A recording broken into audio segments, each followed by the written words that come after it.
Bonjour, je vais commencer la séance par un petit rappel, ce qu'on a vu l'autre fois. Puis je vais passer à la dernière partie du chapitre 2. Donc, est-ce que vous avez des questions ou un point qui n'est pas clair pour la première partie et la deuxième partie du cours?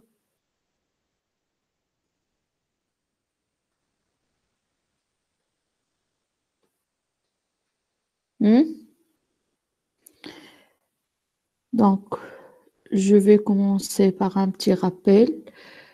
Donc, l'objectif du chapitre 1, l'analyse graphique d'une série temporelle.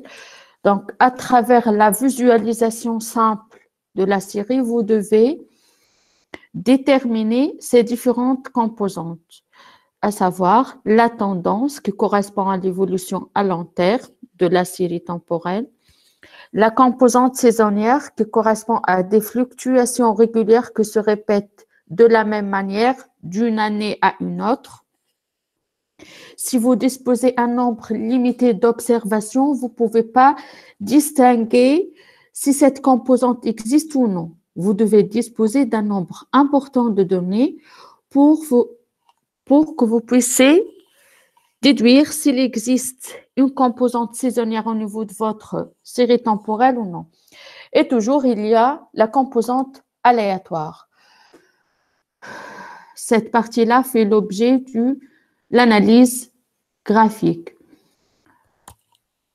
Le chapitre 2, il porte sur le calcul des indicateurs statistiques et plus précisément l'autocovariance et l'autocorrélation à travers les coefficients obtenus ou la représentation graphique de l'autocorrélation ou le diagramme de retardé va vous permettre d'identifier s'il existe d'autres composantes à intégrer au niveau de la modélisation de la série temporelle.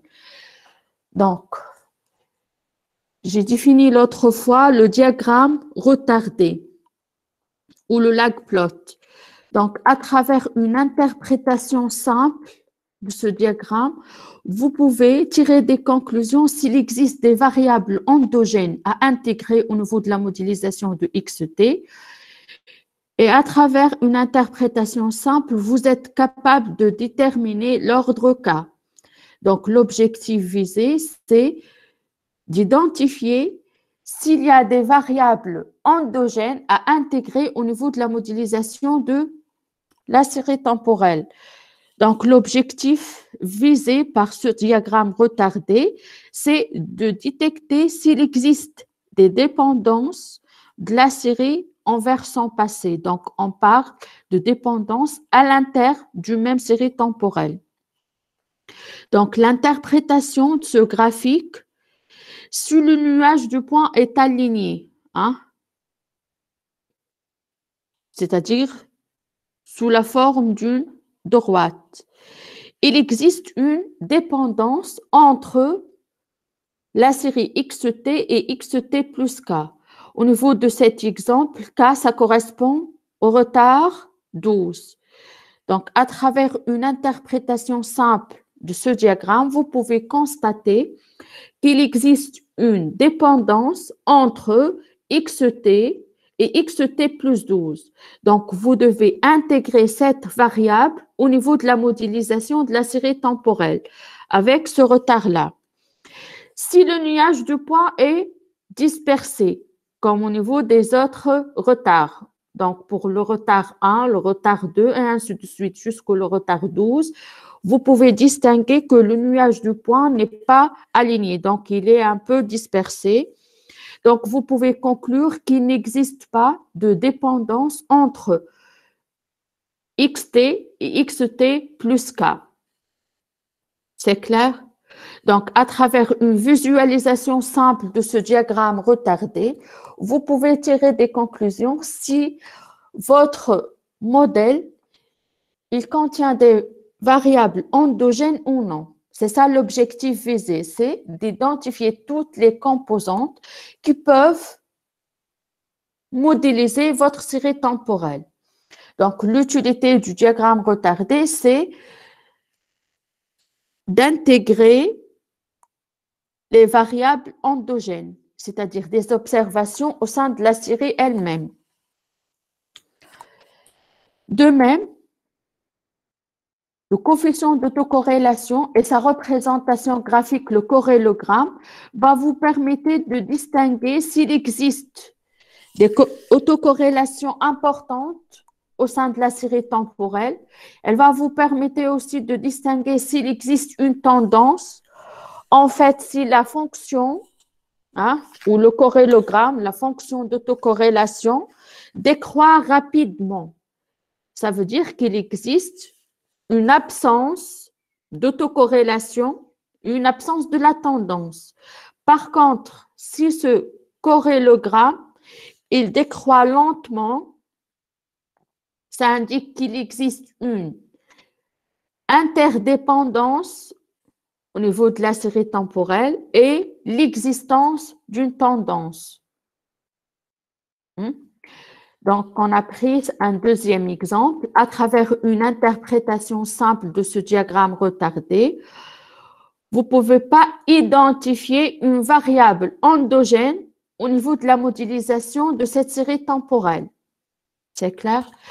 Donc, la visualisation de corrélogramme va vous permettre de distinguer qu'il existe une saisonnalité. Donc, il existe une composante saisonnière.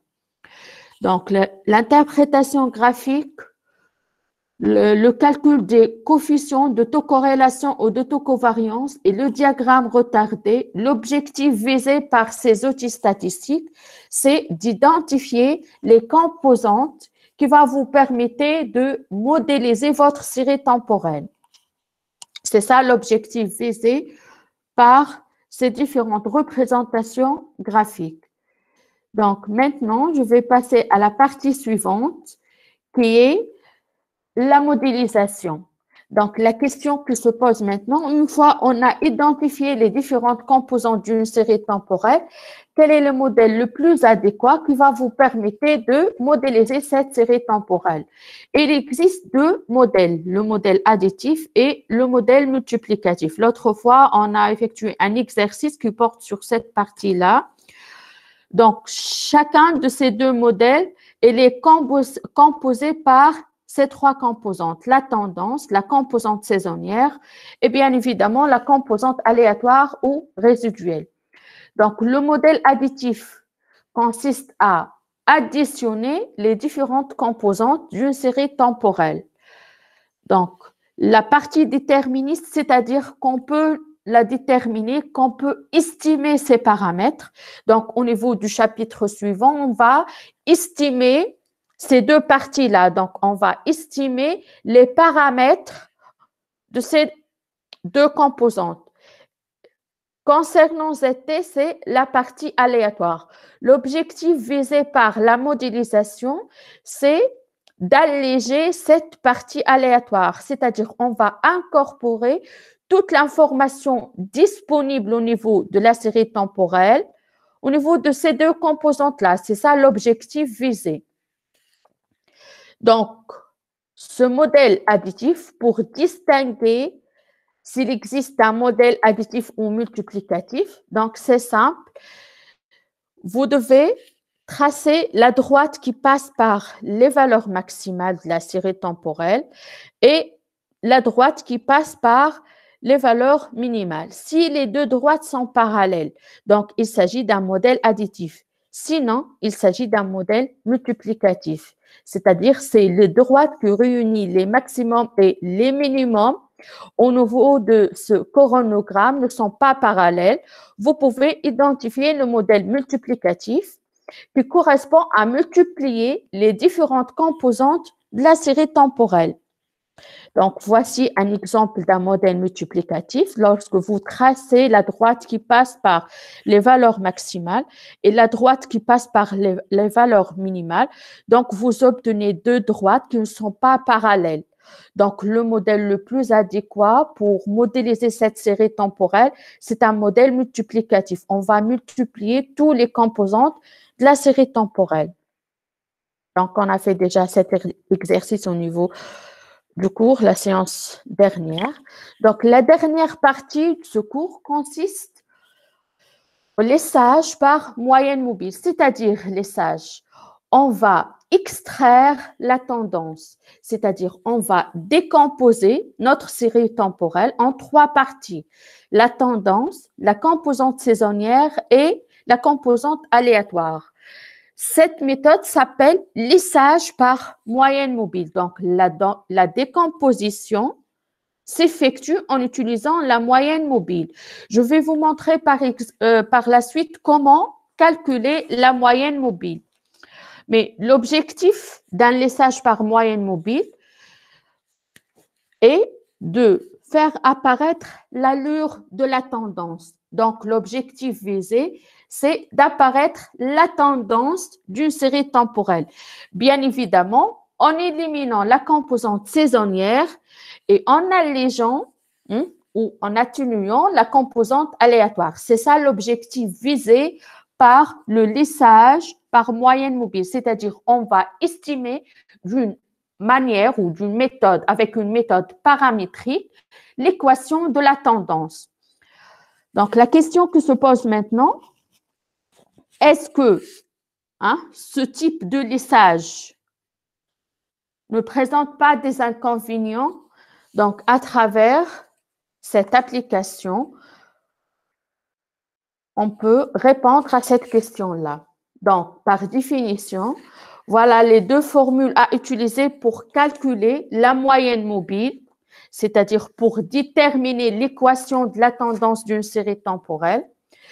Donc, s'il s'agit d'un ordre K, vous devez disposer de 2K plus 1 observations pour calculer la moyenne mobile. Donc, avec cette formule-là, 1 sur K, K c'est l'ordre de la moyenne mobile, et ces valeurs-là, ce sont les réalisations qui sont observées au niveau de votre série temporelle. Donc, la moyenne mobile consiste, l'objectif de cette partie-là, c'est d'extraire la tendance ou d'estimer l'équation de la tendance au niveau de votre série temporelle. Donc, je vais prendre un exemple. Voilà une série temporelle. Au niveau de la première colonne, vous avez le temps. Au niveau de la deuxième colonne, vous avez les réalisations. Vous êtes demandé de calculer la moyenne mobile d'ordre 2 et la moyenne mobile d'ordre 4. C'est-à-dire, les points que vous allez obtenir, ça correspond à la tendance. C'est clair? Donc, en reliant ces différents points par des droites, vous allez obtenir la représentation graphique de la tendance. Donc, l'objectif de cette méthode paramétrique, c'est d'estimer ou de donner l'équation de la tendance. C'est clair? Donc, je vais vous montrer comment on a trouvé cette valeur-là. Donc, l'ordre 2 et 4, donc il s'agit d'un ordre pair. Donc, vous pouvez appliquer cette formule-là. Donc, l'ordre de la série K, c'est un ordre pair, 2 et 4. Donc, pour calculer la moyenne mobile, vous devez appliquer cette formule-là. Donc, pour le temps T et l'ordre K, on retiendra 2K plus 1 observation, c'est-à-dire le nombre d'observations qu'on va utiliser, ça correspond à l'ordre plus 1. C'est-à-dire, vous êtes demandé de calculer la moyenne mobile d'ordre 2. Pour obtenir cette valeur, vous devez retenir 2 plus 1, c'est-à-dire 3 réalisations au niveau de la série temporelle. Donc, pour calculer la moyenne mobile d'ordre 2, vous devez retenir ces trois valeurs-là, 30, 15 et 5. Maintenant, vous devez pondérer les deux valeurs extrêmes, c'est-à-dire 30 et 5, par 1,5, c'est-à-dire vous devez diviser 30 sur 2 et 5 plus 2 et ajouter le 15. Le tout sur l'ordre de la moyenne mobile, le tout sur 2. Vous obtenez 16, 25. Donc, je vais répéter une autre fois comment on a trouvé 16, 25. Donc, puisque vous êtes demandé de calculer la moyenne mobile d'ordre 2, Donc, vous devez retenir 2 plus 1 observation. Donc, on va retenir 3 observations, 30, 15 et 5. Maintenant, pour effectuer le calcul, vous devez utiliser cette formule-là. Donc, 1 sur k, l'ordre, c'est-à-dire 1 demi, entre parenthèses, vous devez pondérer les deux extrêmes par 1 demi, c'est-à-dire 30 sur 2 et 5 sur 2 plus 5. Ça vous donne 16,25. C'est clair comment on a utilisé cette formule-là pour calculer ce premier point. Maintenant, 13,75. De même, vous devez retenir 3 valeurs, c'est-à-dire 15, 5 et 30. Donc, pour obtenir 13,75, ça correspond à utiliser cette formule-là, c'est-à-dire 1 sur 2, l'ordre de la moyenne mobile. Entre parenthèses, on va pondérer les deux valeurs extrêmes par 1 demi, c'est-à-dire 15 sur 2, 30 sur 2, plus 5. Donc, ça vous permettait d'obtenir 13,65. Et ainsi de suite. Vous devez compléter de la même manière les différents points. Ces points, ça concerne l'équation de la tendance de votre série temporelle au niveau de l'ordre 2. De même, pour l'ordre 4, vous devez procéder de la même manière. En appliquant cette formule-là, vous obtenez ces différents points. Donc, puisque l'ordre 4, vous aurez besoin de 4 plus 1 observation, c'est-à-dire 5 observations. Pour calculer cette valeur, on a besoin de 30, 15, 5, 30 et 36. Donc, pour obtenir 20,75, ça correspond à appliquer cette formule-là. 1 sur 4, donc l'ordre de la moyenne mobile, 4. Vous devez pondérer les deux valeurs extrêmes de ces observations par 1 demi, c'est-à-dire 15 sur 2, 30 sur 2, pardon, et 36 sur 2. Et vous devez ajouter ces trois éléments, 15 plus 5 plus 30. Vous obtenez 20,75. C'est clair? Donc, on va schématiser ces deux moyennes mobiles sur votre série temporelle. Donc, voilà, le graphe en bleu, c'est le coronogramme, la représentation graphique de la série temporelle en fonction du temps. Ça correspond à la vente d'un produit quelconque. Donc, la couleur rouge, ça désigne l'équation de la tendance en utilisant la moyenne mobile. Donc, au niveau du premier graphe, ça concerne la moyenne mobile d'ordre 2.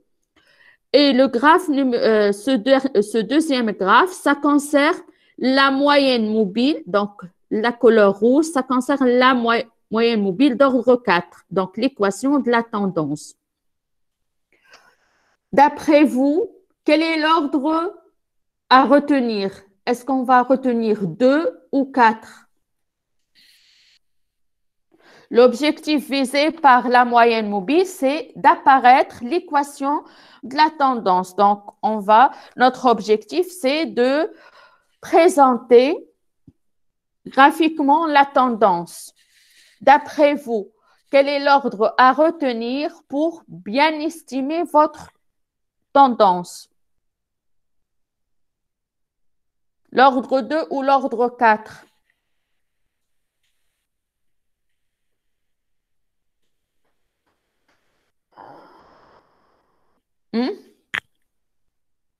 Vous pouvez prendre la parole.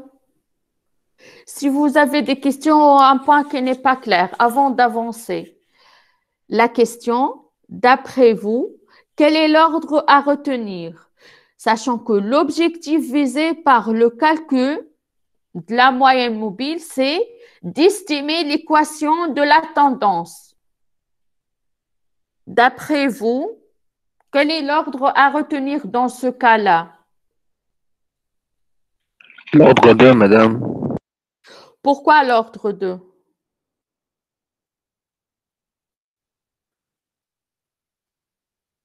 Hein?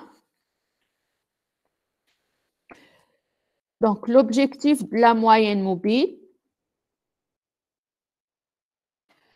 c'est de déterminer l'équation de la tendance, c'est-à-dire on va modéliser la tendance. Cette méthode permet d'éliminer la composante saisonnière et d'alléger les fluctuations aléatoires. Hein? Donc, au niveau du premier graphe, est-ce que l'estimation en utilisant la moyenne pondérée ou la moyenne mobile d'ordre centré d'ordre 2, est-ce que cet ordre va vous permettre d'éliminer la composante saisonnière? Hmm? Donc, à l'ordre 2, il existe des fluctuations qui sont régulières. Donc, au niveau de cet ordre-là, on ne peut pas éliminer la composante saisonnière. L'objectif visé par l'utilisation de cette méthode, c'est d'éliminer les composantes saisonnières. Donc, on va estimer la tendance en éliminant la composante saisonnière. Car vous ne pouvez pas estimer deux composantes d'une série temporelle à la même fois. Donc, c'est pour cela, la moyenne mobile permet d'estimer la tendance en éliminant les composantes saisonnières. Donc, au niveau de l'ordre 2, cette moyenne mobile n'arrive pas à éliminer les composantes saisonnières. C'est pour cela qu'on ne va pas retenir cette moyenne mobile, mais plutôt la moyenne mobile d'ordre 4 à travers cette visualisation graphique. Vous pouvez distinguer qu'il existe une tendance, mais qui ne présente pas une composante saisonnière. C'est ça l'objectif visé. Donc, l'ordre à retenir dans ce cas-là, dans cet exemple, c'est l'ordre 4. Parce que l'ordre 4 va vous permettre d'éliminer les composantes saisonnières et d'estimer la tendance. C'est clair? Donc, l'objectif visé par l'application de cette méthode-là, c'est d'apparaître l'équation de la tendance et éliminer la composante saisonnière. C'est clair? Donc, le choix de l'ordre de la moyenne mobile est important. Donc, vous devez effectuer votre choix de telle sorte, au niveau de l'estimation, vous ne pouvez pas visualiser les composantes saisonnières. Donc, si vous avez visualisé qu'il existe une composante saisonnière, donc vous devez passer à l'ordre suivant. La condition d'arrêt, c'est d'obtenir un ordre K qui va vous permettre d'estimer une équation qui ne tient pas compte des composantes saisonnières. Est-ce que c'est clair?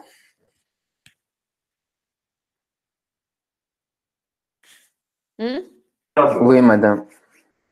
Donc, cette méthode va vous permettre d'estimer l'équation de la tendance. Mais l'application de cette méthode présente un inconvénient. En fait, en utilisant cette formule-là pour calculer la moyenne mobile d'ordre 4, donc, vous n'arrivez pas à calculer la moyenne mobile au niveau du temps 1, au niveau du temps 2 et même au niveau du temps 15 et temps 16. Donc, le calcul de la moyenne mobile en utilisant un ordre K élevé, ça vous permettait de générer des données manquantes au niveau de votre série temporelle. Donc, il y a des données manquantes. Si vous avez utilisé la moyenne mobile d'ordre 2, donc vous obtenez une valeur manquante au niveau T1 et une valeur manquante au niveau de T16. Mais selon l'interprétation graphique, vous avez remarqué que cette moyenne mobile d'ordre 2 ne permet pas d'éliminer les composantes saisonnières. C'est pour cela qu'on va utiliser ou calculer une moyenne mobile avec un ordre qui est plus grand que 2. C'est clair? Mais plus que l'ordre K augmente, ça va générer des données manquantes en plus. Donc, l'inconvénient de cette méthode, c'est l'apparition des valeurs manquantes au niveau de votre série temporelle. C'est clair?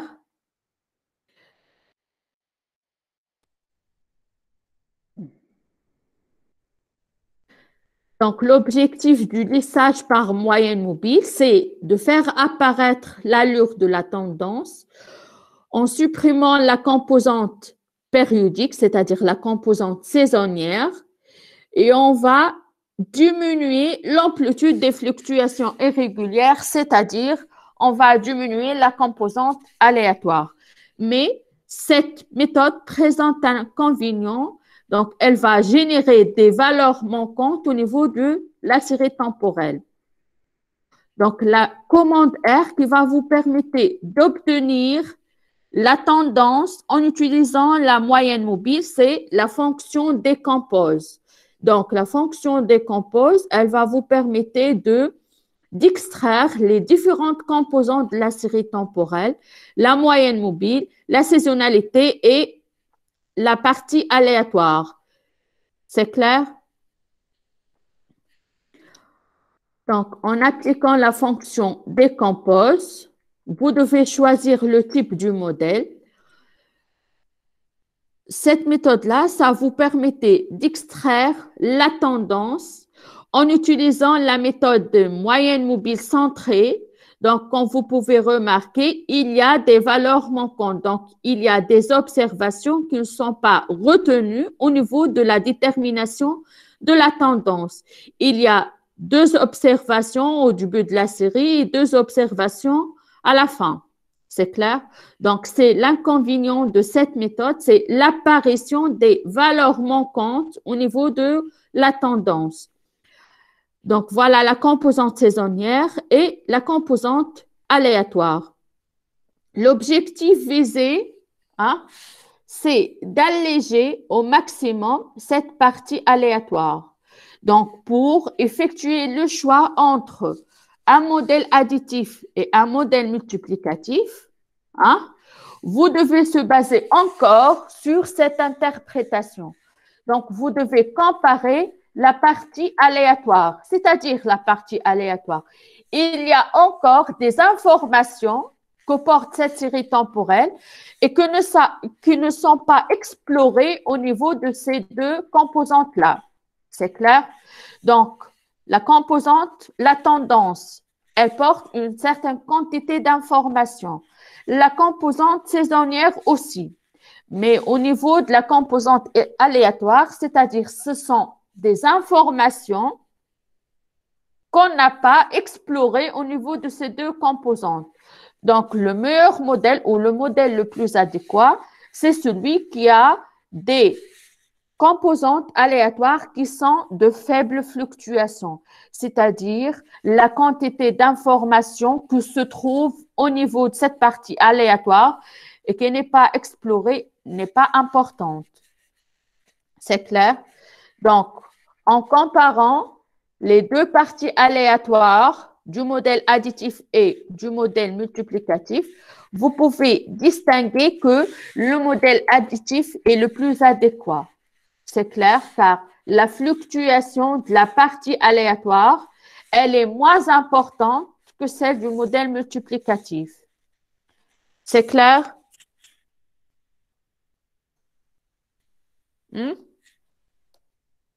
Oui, madame. Donc, voilà les 2 parties. Maintenant, je vais passer à la correction du TP1.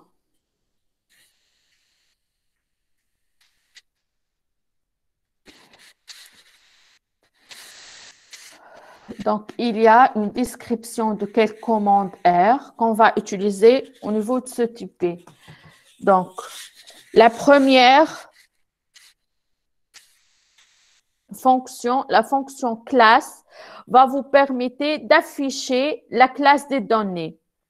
S'il s'agit d'un vecteur, s'il s'agit d'un data frame, s'il s'agit d'une série temporelle. Quelle est la différence entre une série temporelle et la classe TS, c'est-à-dire, et la classe data frame? Data frame, ça correspond à quoi?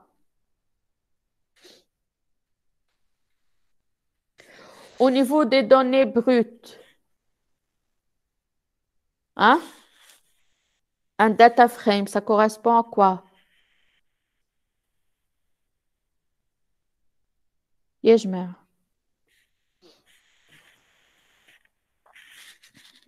ايش معناها داتا فريم؟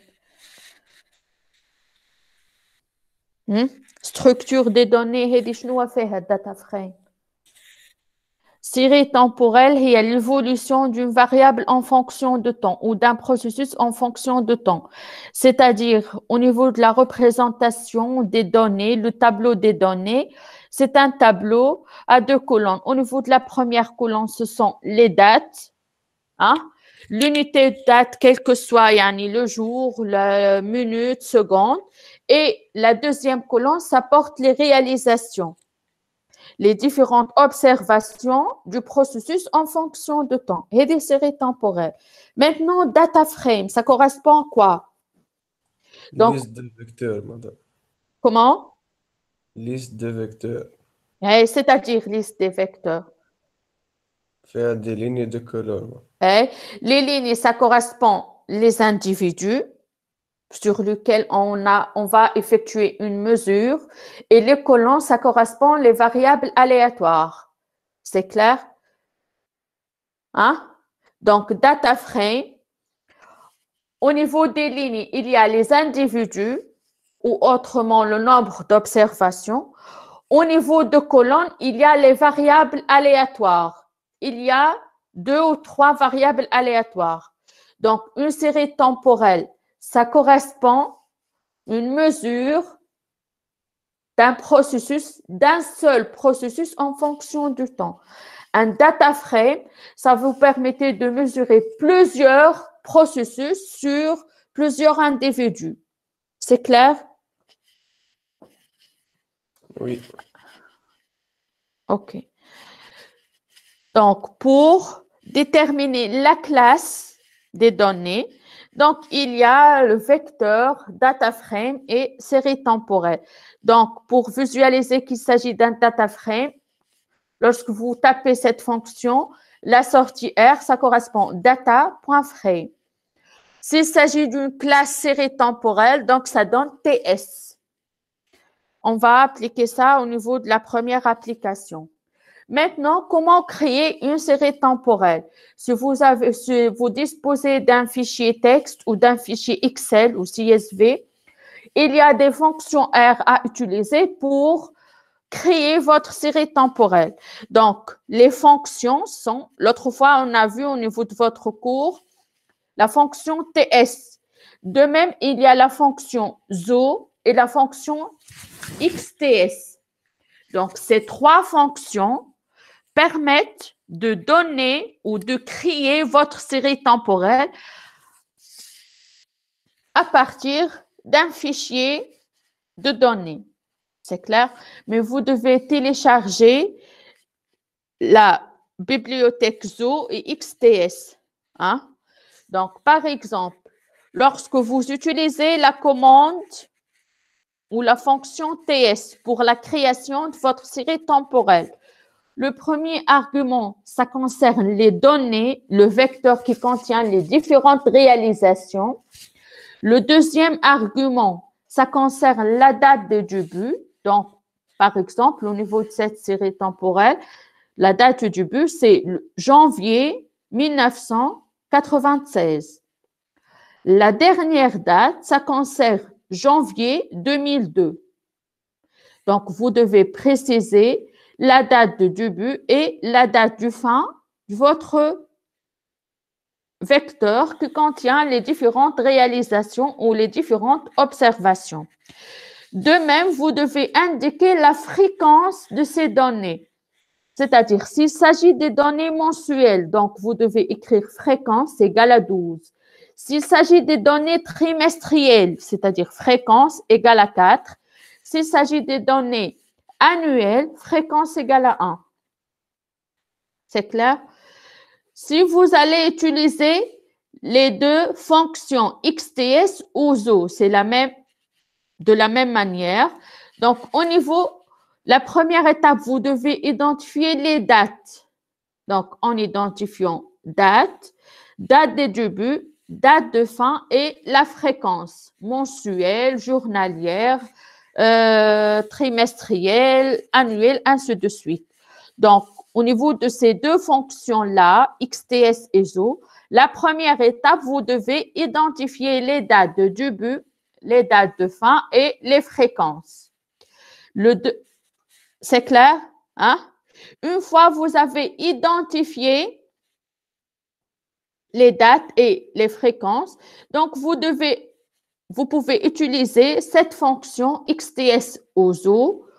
Au niveau du premier argument, ça correspond aux données. Et au niveau du deuxième argument, ça correspond à l'identification des dates de début et de fin et les fréquences. C'est clair?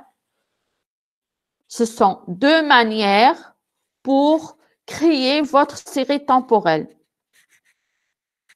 Mais généralement, on utilise la première. C'est plus simple et plus facile à apprendre. C'est clair? واضح madame. OK. Donc, la fonction suivante. Le point aberrant يتكلم هذا ولا لا؟ وينه البوان aberrant؟ هاي أنا هاو madame. هاي والله عرفتك شفت كيف ايه؟ الدوني مون كونت موجودة ولا لا؟ نورمالمون موجودة. باهي هاو ساكت. هاي مركز. OK.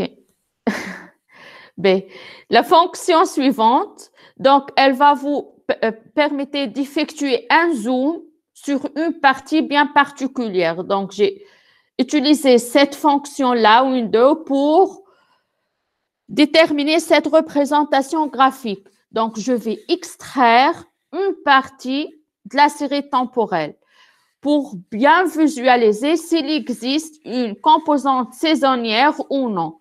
Donc, pour effectuer cette opération, donc j'ai utilisé la commande Windows, c'est-à-dire elle va extraire une partie de la série.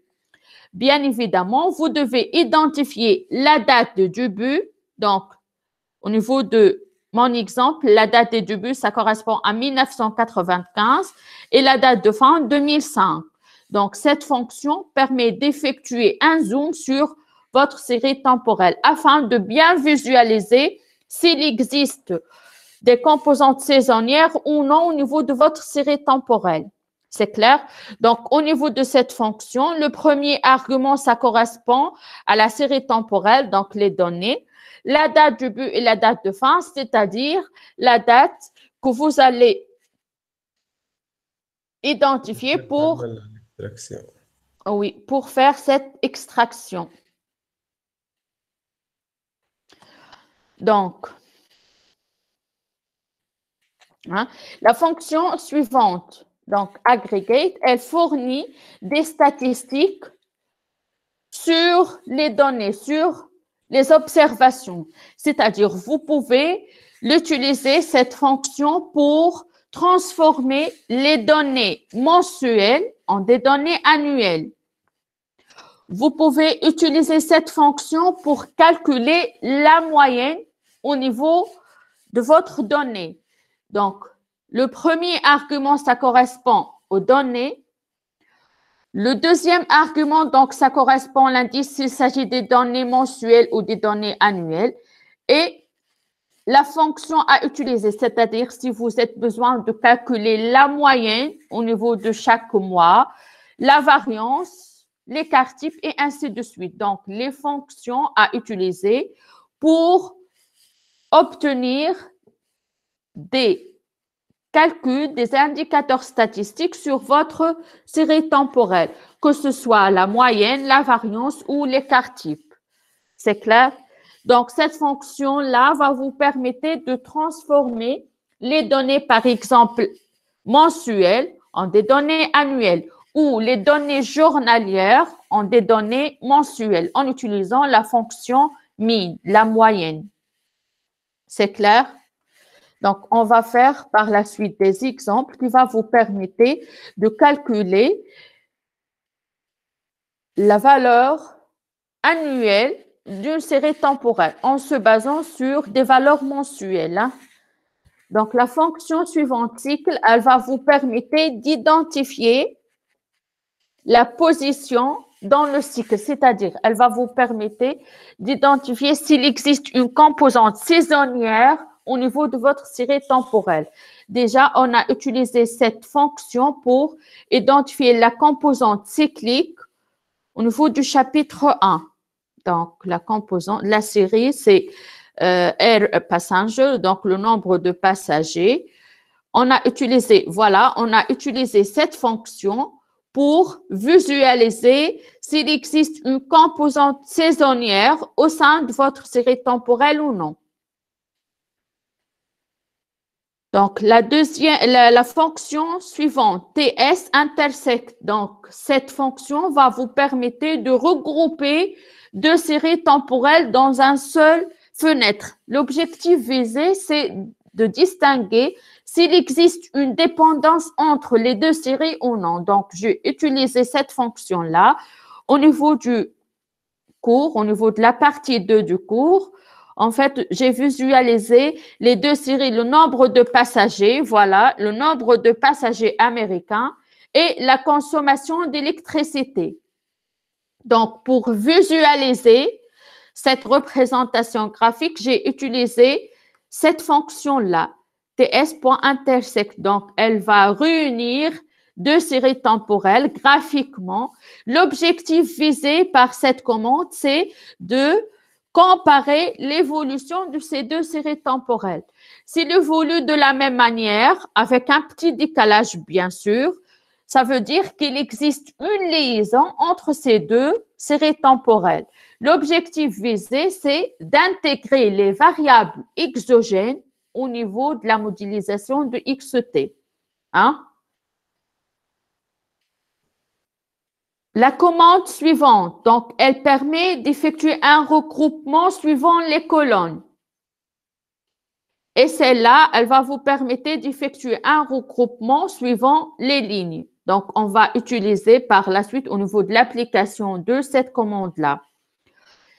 La commande suivante décompose, la fonction décompose, elle va vous permettre d'extraire les différentes composantes de la série temporelle en utilisant la moyenne mobile. Donc, cette méthode, elle présente des inconvénients.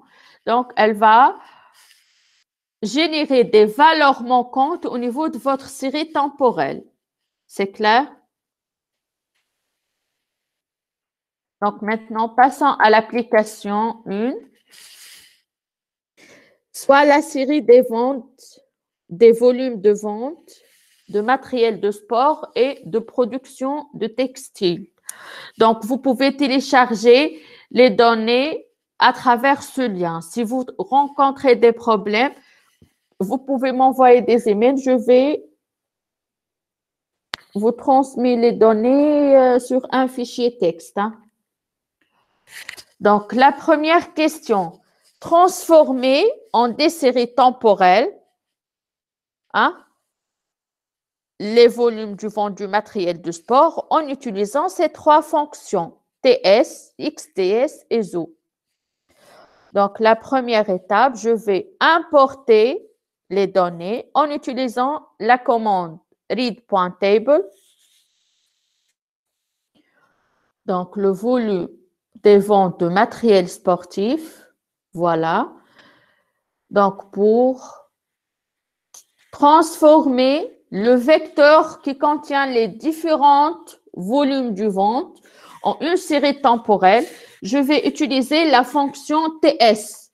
Donc, TS, le premier argument, ça correspond au vecteur qui contient le volume des ventes. Le deuxième argument, la date de début, donc le volume du vente commence de janvier 1992 et la dernière date, mars 2014. Donc, les fréquences égales à 12, c'est-à-dire il s'agit des données mensuelles. Donc, je vais créer ma série temporelle en utilisant la commande TS. Donc, pour visualiser s'il s'agit bien d'une classe TS ou non, donc la commande classe. Voilà, donc j'ai créé ma série temporelle. Maintenant, vous êtes demandé de créer votre série temporelle en utilisant la fonction XTS, ESO. Donc, au niveau de ces deux fonctions-là, la première étape, vous devez identifier les dates, c'est-à-dire la date de début, la date de fin et la fréquence. Donc, il s'agit d'une fréquence mensuelle. Donc, une fois vous avez identifié le vecteur qui contient les différentes dates et la fréquence, maintenant, il reste à remplir ce vecteur par les observations qui sont correspondantes en utilisant la fonction XTS.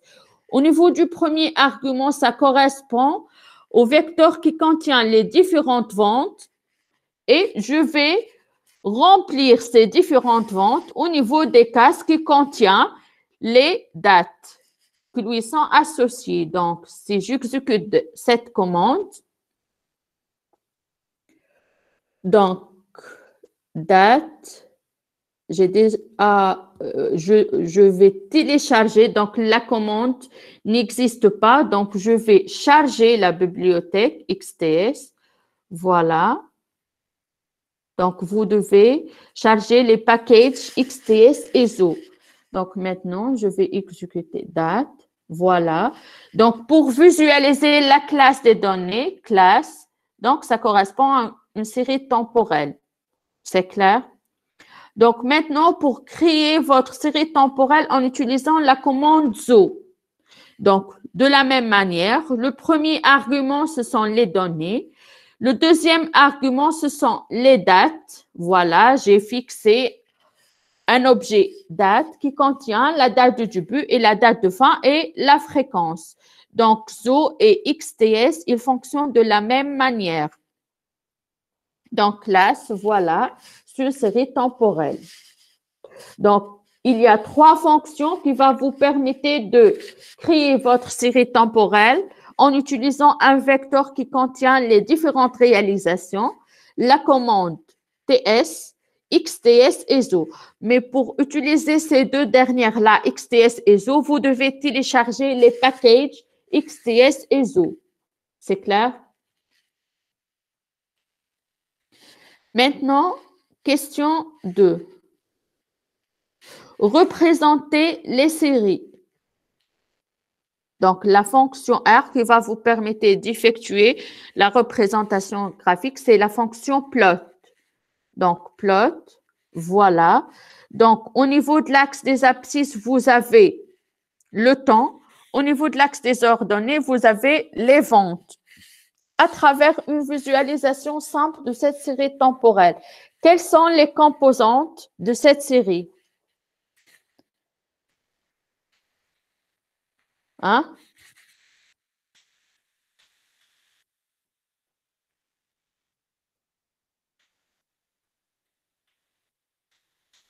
الام والام والاس والزد مدام les trois.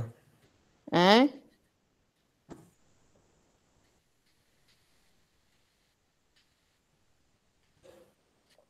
Donc, cette série temporelle présente une évolution à long terme.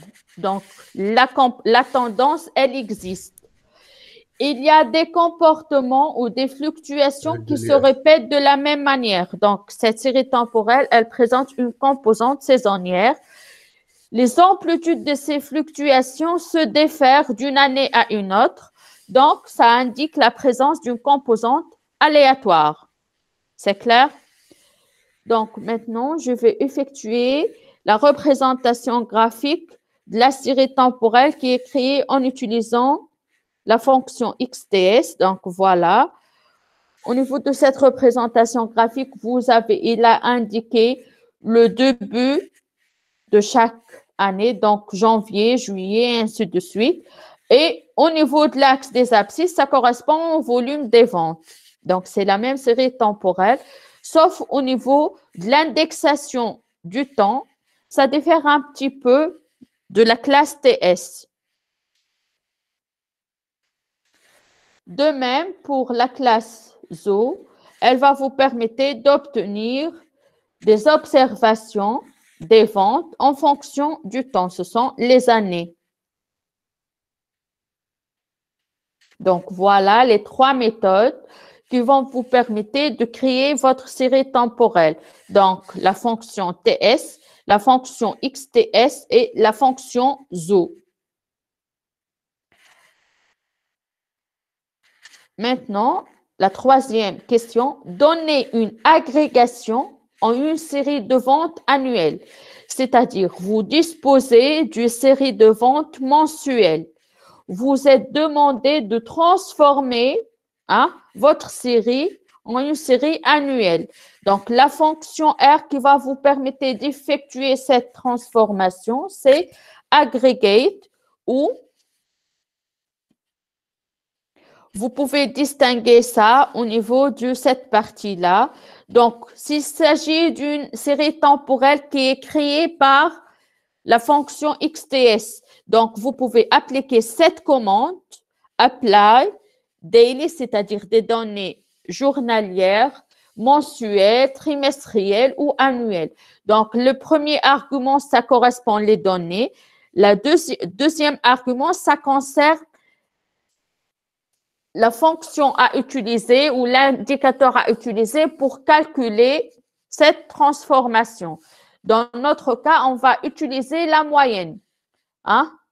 Donc, vous pouvez effectuer cette opération, que ce soit en utilisant cette commande-là, s'il s'agit des séries temporelles qui sont créées en utilisant XTS ou ZOO, c'est la même chose. Donc, pour effectuer cette opération, si vous avez créé une série temporelle de classe TS, donc la commande R à utiliser aggregate. Le premier argument, ça concerne les vecteurs de données et le deuxième argument, ça concerne la fonction à utiliser pour effectuer cette transformation. Donc, l'objectif visé, c'est de transformer votre série mensuelle en une série annuelle en utilisant la moyenne. Donc, voilà, vous obtenez votre série annuelle. Donc, vous avez un seul volume de vente durant l'année 1992, 1993 et ainsi de suite. Donc, vous avez transformé votre série mensuelle en une série annuelle en utilisant la moyenne.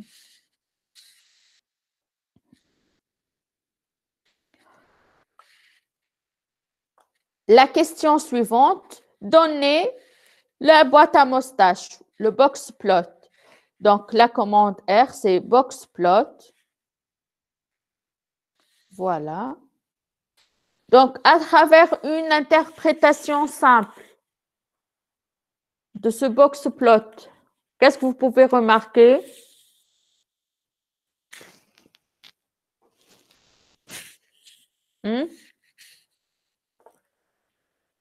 Comment vous pouvez interpréter cette représentation graphique?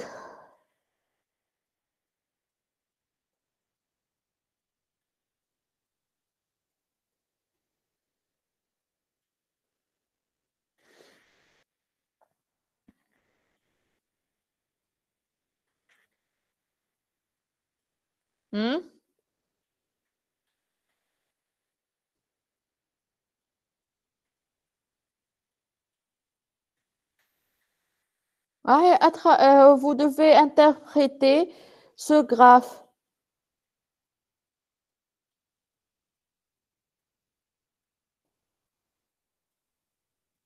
Moi, je dis le troisième quartile, madame.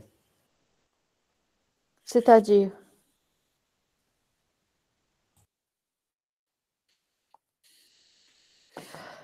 Les box plots, quelle est l'utilité pour les box plots? De visualiser s'il existe des valeurs aberrantes.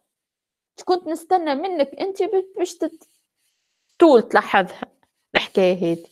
هاك.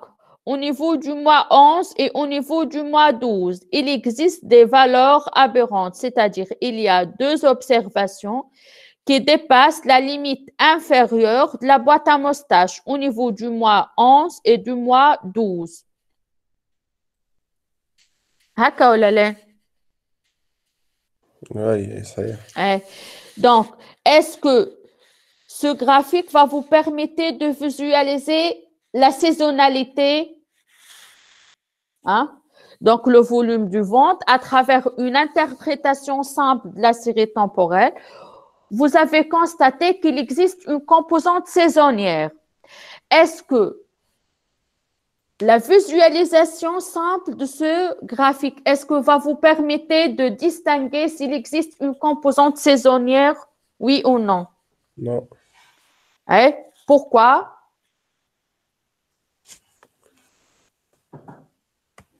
مش بكري عملنا مدام الأخرى. Hein? L'année, parce que le nombre d'observations est limité. Ouais. L'année, le nombre d'observations, في العام الأول كهو هذا le mois janvier, هذا le mois décembre. Vous pouvez distinguer une composante saisonnière à partir du deuxième et troisième an. Donc, la composante saisonnière, c'est une fluctuation qui se répète, pardon, c'est une fluctuation régulière qui se répète de la même manière d'une année à une autre. Hein? Donc, au niveau de cette représentation graphique, on a la représentation de la première année. Donc, vous ne pouvez pas tirer une conclusion s'il existe une composante saisonnière ou non. C'est clair? Donc, vous pouvez distinguer l'existence des composantes saisonnières si vous avez un nombre important d'observations. Par exemple, si vous avez 24 ou 36 observations, c'est-à-dire le volume des ventes pendant 3 ans. Donc, à travers la visualisation du box plot pour ces 3 ans, vous pouvez distinguer ou vous pouvez tirer des conclusions s'il existe une composante saisonnière ou non. C'est clair la remarque? Donc, si vous avez un nombre limité d'observations, vous ne pouvez pas tirer une conclusion concernant les composantes d'une série temporelle. Hein? Remarquez, l'autre fois au niveau du cours. Hein? Donc, si vous avez un nombre qui n'est pas important ou les observations ne sont pas importantes, vous ne pouvez pas détecter les composants d'une série temporelle. Hein? Vous devez faire attention au niveau de ce point-là. Donc, vous disposez des ventes pour une seule année, donc pour le mois de janvier, ainsi de suite. Donc, la visualisation simple va vous permettre pas de tirer une conclusion concernant l'existence d'une composante saisonnière au niveau de votre série temporelle. C'est clair?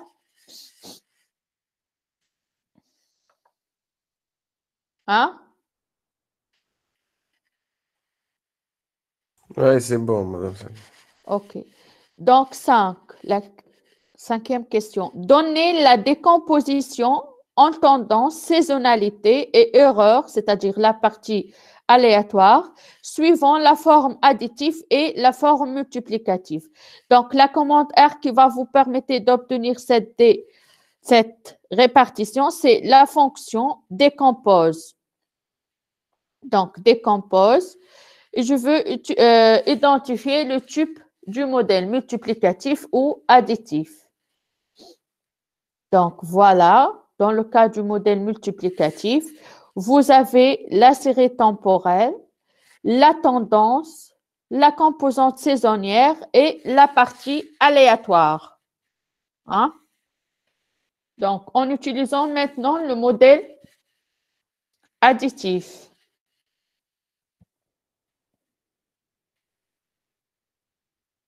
Voilà le modèle additif. Donc, de la même manière, au niveau de la première, et quand ça correspond à la série temporelle, la tendance, la composante saisonnière et la composante aléatoire. Donc, pour effectuer le bon choix du modèle, s'il s'agit d'un modèle additif ou d'un modèle multiplicatif, vous devez comparer cette partie aléatoire. Maintenant, il y a un outil qui va vous permettre d'effectuer cette comparaison.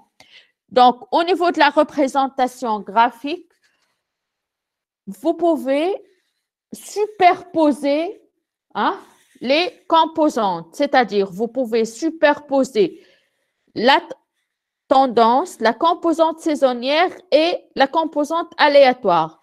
Si vous obtenez une superposition qui est totale avec votre série, donc bien évidemment, ce modèle-là, c'est le modèle le plus adéquat, donc qui va vous permettre d'expliquer d'une manière rigoureuse votre série temporelle. Sinon, si la superposition ne va pas donner la série initiale, donc c'est que votre modèle n'est pas le bon modèle. C'est clair? Maintenant, pour visualiser cela en utilisant les commandes R, donc je vais superposer, je vais utiliser le modèle multiplicatif, je vais superposer la tendance et la composante saisonnière. Je vais apparaître des lignes rouges si la superposition de ces deux composantes n'est pas adéquate avec la série originale. Donc, l'apparition des lignes rouges, ça vous indique que en superposant la tendance et la composante saisonnière, ça ne permet pas d'obtenir votre série originale. Donc, le modèle multiplicatif n'est pas adéquat. S'il n'y a pas des lignes qui s'apparaissent au niveau du graphique, c'est-à-dire la superposition de deux composantes, elle est totalement confondue avec la série originale. Donc, je vais essayer de vous montrer quel est le modèle le plus adéquat pour modéliser cette série temporelle. Donc, je vais commencer par le modèle multiplicatif. Maintenant, je vais effectuer la superposition de ces composantes-là avec la série originale. Donc, s'il y a apparition des lignes rouges, c'est-à-dire il y a différence entre le graphe superposé et la série originale. Sinon, c'est le bon modèle. Donc, je vais faire l'approximation, je vais superposer la tendance et la composante saisonnière sur la série originale.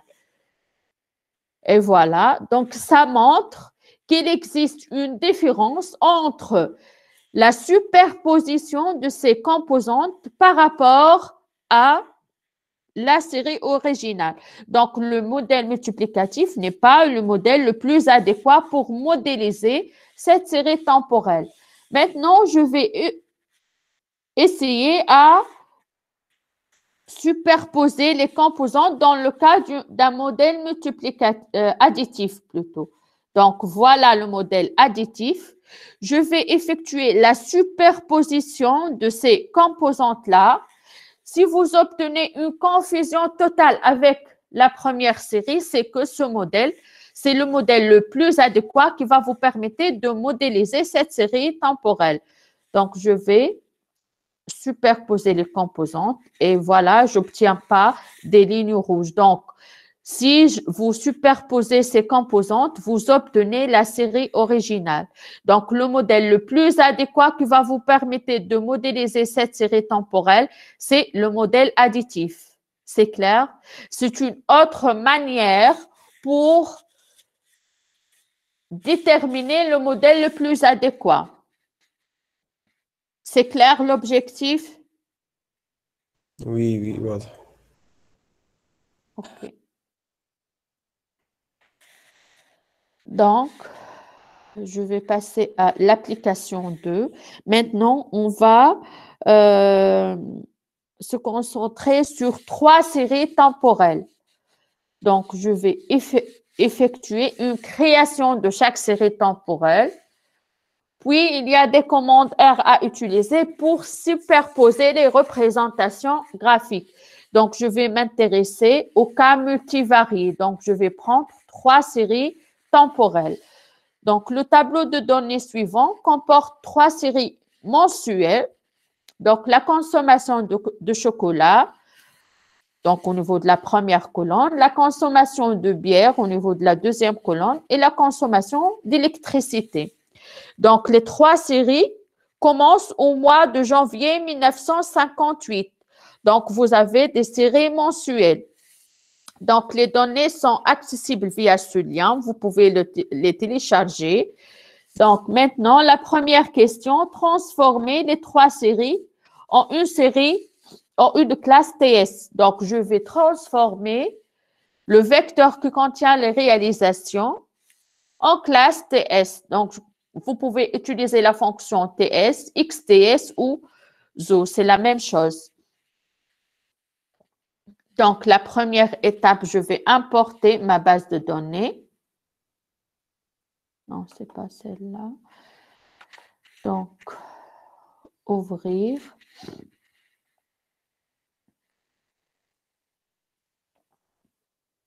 Voilà.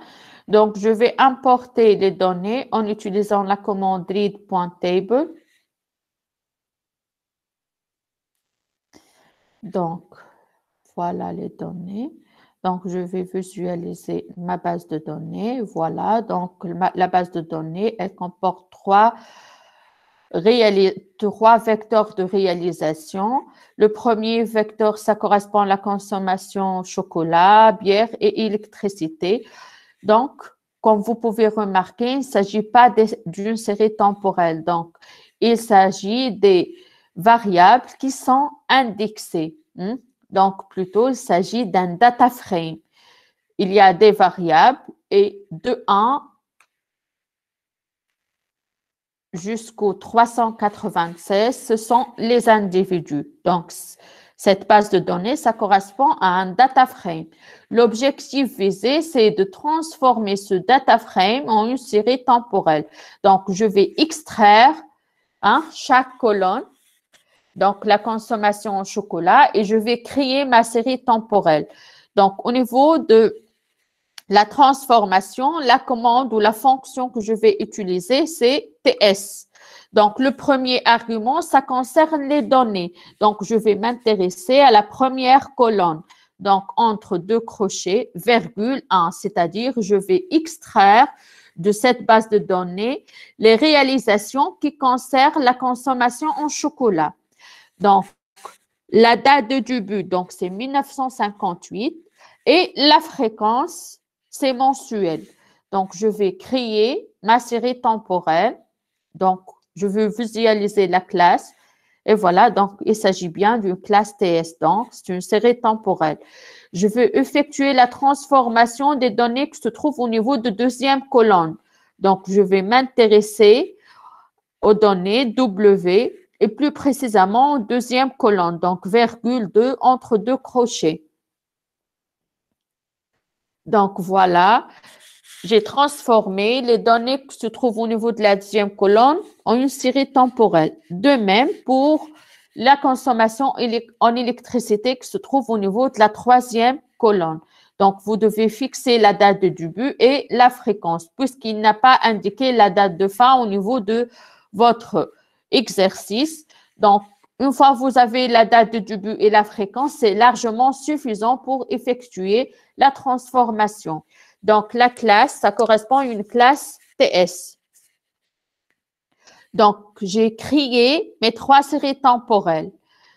La question suivante, représenter graphiquement les trois séries et interpréter le résultat. Donc, il y a une commande R qui va vous permettre de réunir les trois séries dans une seule figure. Donc, la fonction plot va vous permettre de représenter graphiquement la fonction, les séries temporelles. Et cette fonction-là, elle va vous permettre de réunir les trois séries en un seul graphe. Et voilà, vous obtenez votre représentation graphique. L'objectif visé par cette représentation graphique, c'est de tirer des conclusions s'il existe des dépendances entre ces trois séries. Donc, je vais commencer par les deux premières séries. Est-ce qu'il existe une dépendance entre les deux séries? D'après une visualisation simple, est-ce qu'il existe une dépendance entre la consommation en chocolat et la consommation de bière?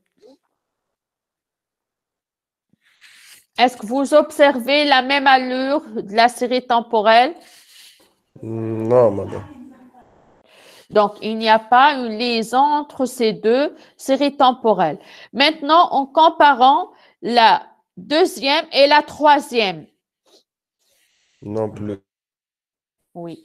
Donc, il n'existe pas de lien entre ces trois séries temporelles, c'est-à-dire vous ne pouvez pas exprimer l'une en fonction de l'autre.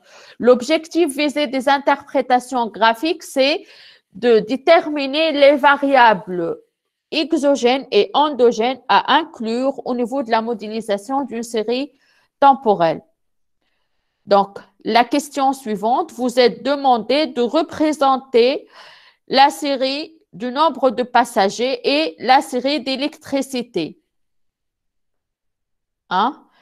Donc, air passenger et vous devez obtenir ces deux séries sur un même graphe. Donc, à travers une visualisation simple, est-ce que les deux séries présentent la même allure ou non? Oui. Oui. Donc, il existe un lien entre le nombre de passagers et la consommation en électricité. On a étudié l'autre fois au niveau du classe la dépendance qui peut exister entre ces deux séries temporelles. C'est-à-dire, pour modéliser le nombre de passagers, on doit retenir cette série temporelle au niveau du modèle. C'est-à-dire, on va identifier une variable exogène qui est la consommation d'électricité. Cette variable, elle peut influencer le nombre de passagers. C'est clair? Donc, l'objectif visé par ces représentations graphiques, c'est de tirer des conclusions s'il existe des dépendances entre les séries temporelles ou non. Et bien évidemment, ça vous permettait d'identifier s'il existe des variables exogènes à inclure au niveau de la modélisation de votre série temporelle ou non. C'est clair? Donc, ces deux applications portent sur les deux parties, portent sur tous les points qu'on a vus l'autre fois au niveau de votre cours. Est-ce que vous avez des questions? C'est clair, madame. Pour les autres?